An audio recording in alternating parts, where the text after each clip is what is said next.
Let's make the most nostalgic afternoon snack of all times. Evening afternoon 4 नंतर evening 6 नंतर evening. असेल. Anyways आपण आज भेळ बनवणार आहोत. फॉर अ चेंज मी बनवणार आहे, ती सांगणार.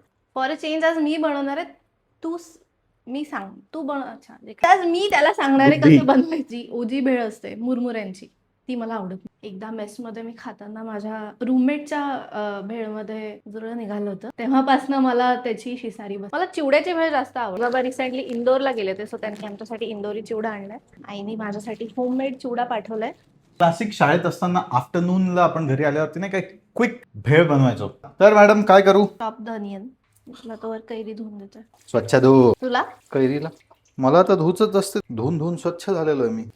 काय कांदा चिरतोय घरचा चिवडा. याची जर तुम्हाला रेसिपी हवी असेल तर प्लीज कॉमेंट. दोघांना हा इनफ होईल. इंदोरी चिवडा.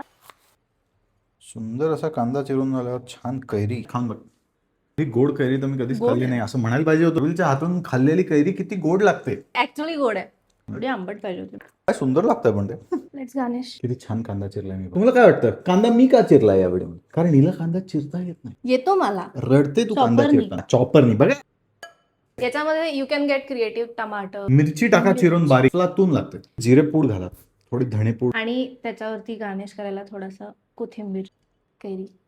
याच्यामध्ये मेहनत कमी. चिवड्याची भेळ बनवत असाल तर त्याच्यामध्ये खूप काही टाकायची गरज नाही. ऑलरेडी चिवडा खूप सुंदर लागतो. से दॅट ट्रेडिशनल भेळपेक्षा चिवड्याची भेळ जास्त चांगली लागते. नाही इट्स अ गुड. मी कॉलेजमध्ये असताना मी विचार केला होता की मी याचा गाडा टाकेल. शेव नको टाकायला. टाकली आहे ऑलरेडी.